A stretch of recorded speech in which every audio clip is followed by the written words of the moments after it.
Okay, we are back. This is Techmath1. We are in the red book. And we're doing chapter 4, page 167. And that is factoring and fractions. Our two favorite F words. So let's take a look at number 4. So when we are factoring, what we're doing, well, here they're really starting out, and so we've already done this kind of factoring in this course, where we factored out 7m times what, and 32p is something times 4. So here, they want you to find the missing factor on number 4. What times what? So 2 times what gives you 6t. So you could just take it and divide. So 6t divided by 2, that is 3t. 14m, so what times 7m gives you 14m? And so that would just be 2. And what times 4 gives you 32p? That would be 8p. So they're just basically breaking it into 2 pieces. They also did this with number 7. If you take a look at number 7, this is on 4.1.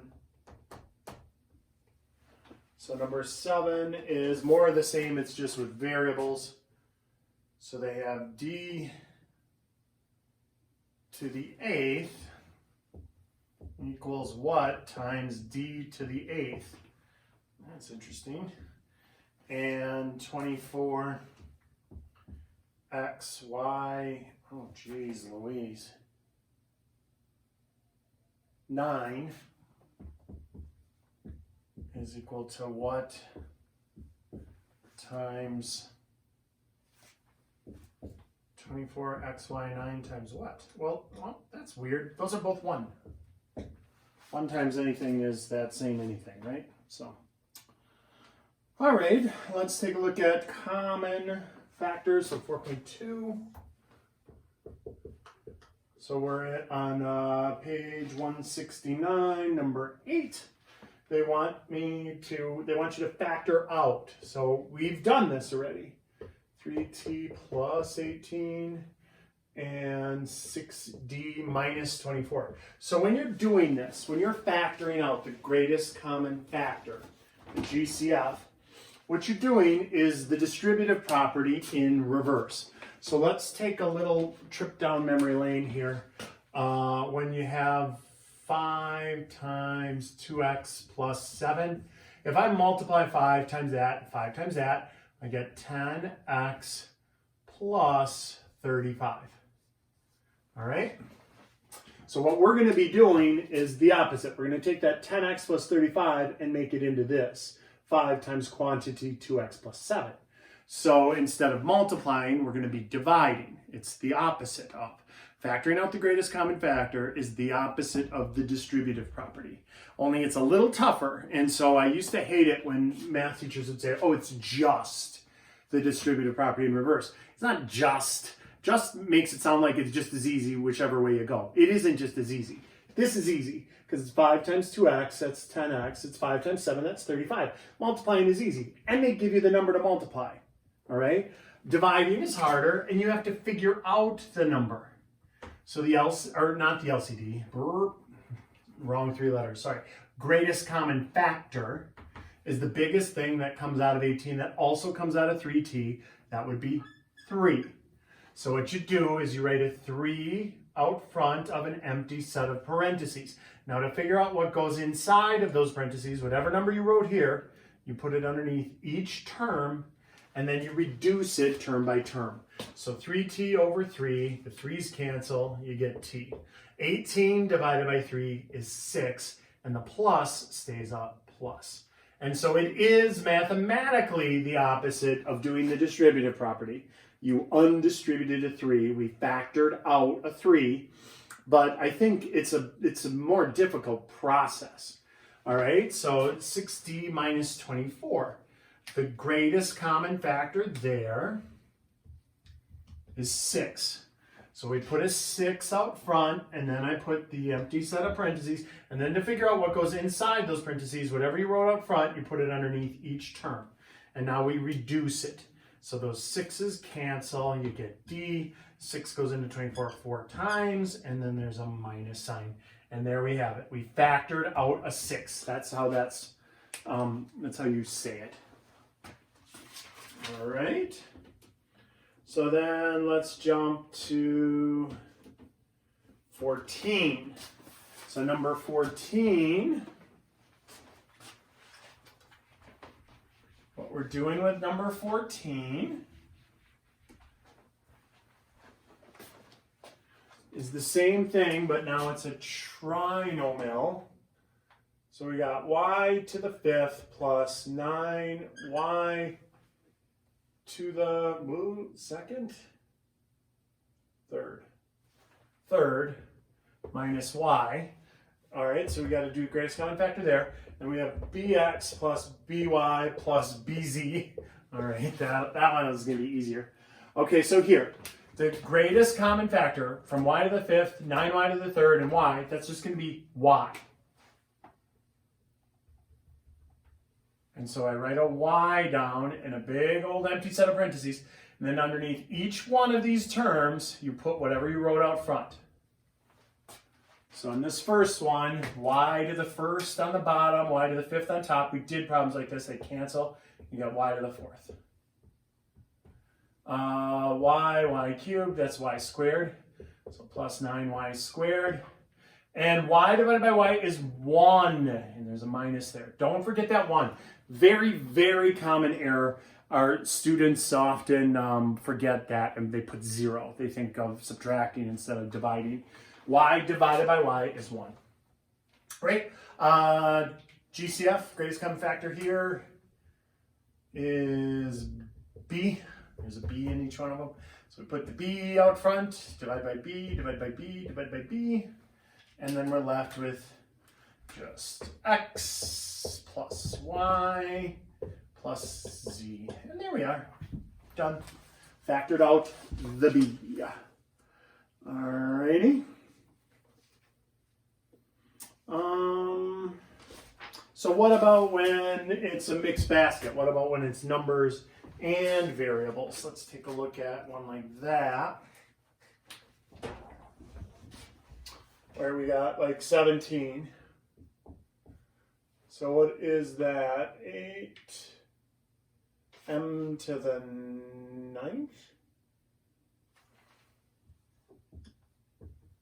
plus 4m to the 5th and 6x to the 3rd minus 12x squared minus 9x.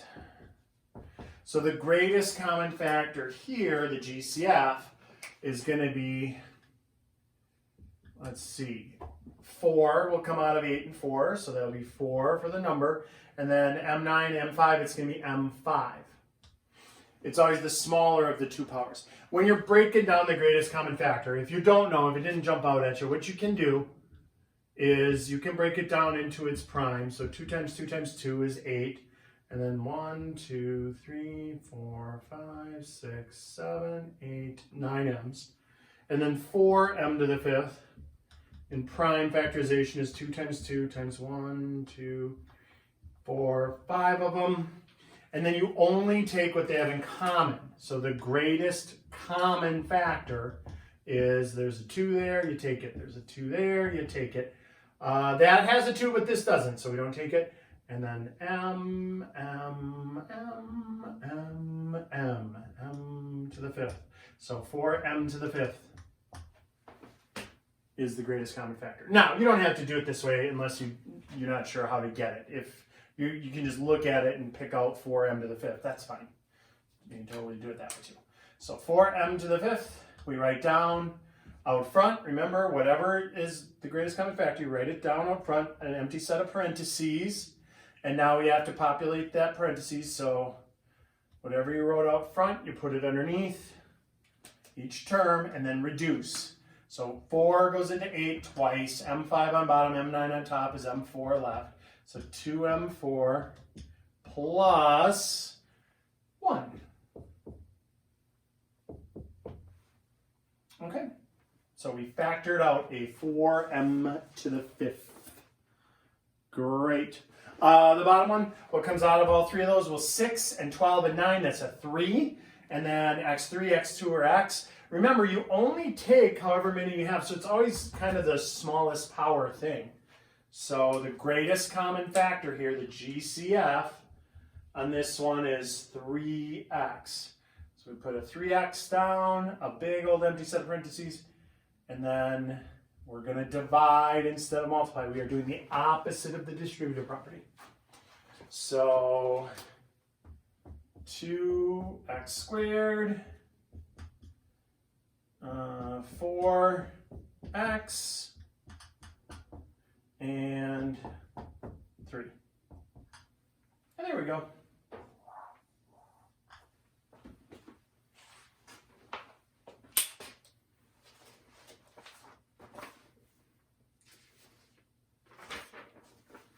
So here we'll do one more problem. How much time? Okay, and that'll be about 12 minutes. 15. So factoring, you're breaking it down into its smallest pieces, is what you're trying to do here when we factor. And eventually we'll be factoring and solving.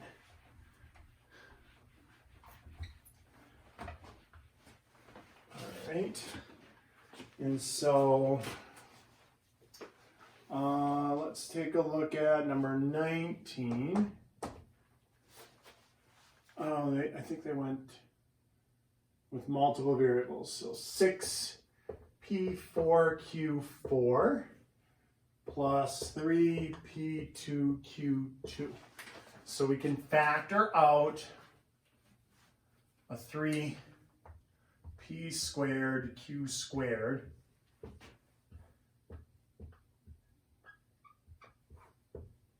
and that question comes up. I've had students say, do I have to write it underneath? What if I could just do it in my head? That's fine. If you're doing it in your head, as long as you're getting it right, I don't care if you write your work down there. 1. And here, this is a different story though. See, this is like q2, p2, p squared, and 2. So be careful, because sometimes when you do it in your head, when you see 6 divided by 3, you know it's 2. But sometimes when I do it in my head, I get 3 because I subtract by accident. So if you just try to do it in your head and you have 3, maybe write it down. All right? So 2p squared q squared plus 1. So that's that one. And then the last one we're going to do for this section 4.2 is 8c to the 5th d minus 4c to the 4th d squared plus 4c to the 3rd d to the 3rd. So we have to find the greatest common factor. So it's the numbers 4, 4, and 8. So that's 4 is the greatest common factor. And then C5, C4, or C3, we're going to take the lowest one, C3. D1, D2, or D3, we're going to take the D to the first. A big old set of parentheses. And now under each term, we're going to write this down.